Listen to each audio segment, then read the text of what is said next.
ইতিহাস সাক্ষী আছে যে অত্যাচারীরা বেশি দিন ক্ষমতায় থাকতে পারে না। ফারাও, নমরুদ এবং মোহাম্মদ রেজা শাহ পাহলভিরা তাদের সেই মনোভাবের জন্য ক্ষমতায় টিকতে পারেনি। ট্রাম্পও পারবে না, তাকে ক্ষমতা থেকে নামানোর হবে। এভাবেই যুক্তরাষ্ট্রের প্রেসিডেন্ট ডোনাল্ড ট্রাম্পকে ক্ষমতাচ্যুত করার হুঁশিয়ারি দিয়েছেন ইরানের সর্বোচ্চ নেতা আয়াতুল্লাহ আল খামেনি। বিক্ষুব্ধ জনতাকে নাশকতাকারী ও বিক্ষোভ আন্দোলনের মাধ্যমে তারা প্রেসিডেন্ট ট্রাম্পকে ইরানের হামলার জন্য আহ্বান জানাচ্ছেন উল্লেখ করে খামেনি বলেন, তারা এমন একজন ব্যক্তিকে খুশি করার জন্য ব্যস্ত হয়ে উঠেছে যিনি দেশ চালাতে জানেন না। ট্রাম্পের উচিত কিভাবে দেশ চালাতে হয় তা শেখা এবং নিজের দেশে সেই শিক্ষার প্রতিফলন ঘটানো।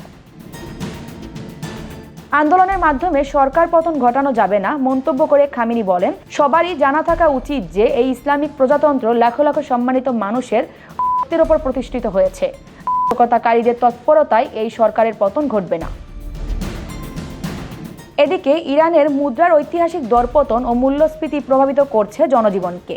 জীবনযাত্রায় ব্যয় বেড়ে যাওয়ায় দুশ্চিন্তায় পড়েছে সাধারণ মানুষ। তেহরানের বিভিন্ন বাজারে ব্যবসায়ীরা এই অসহ্য পরিস্থিতির প্রতিবাদে ধর্মঘটের ও বিক্ষোভের ডাক দেন 28 ডিসেম্বর।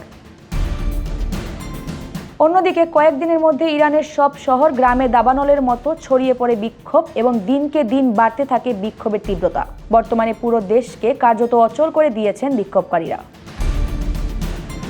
বিক্ষোভ দমাতে ইন্টারনেট ও মোবাইল সংযোগ বিচ্ছিন্ন, পাশাপাশি নিরাপত্তা বাহিনীর তৎপরতা বাড়িয়েছে ইরানের ক্ষমতাসীন ইসলামপন্থী সরকার। বিক্ষোভকারীদের সঙ্গে নিরাপত্তা বাহিনীর সংঘাতে এ পর্যন্ত নিহত হয়েছেন মোট 45 জন।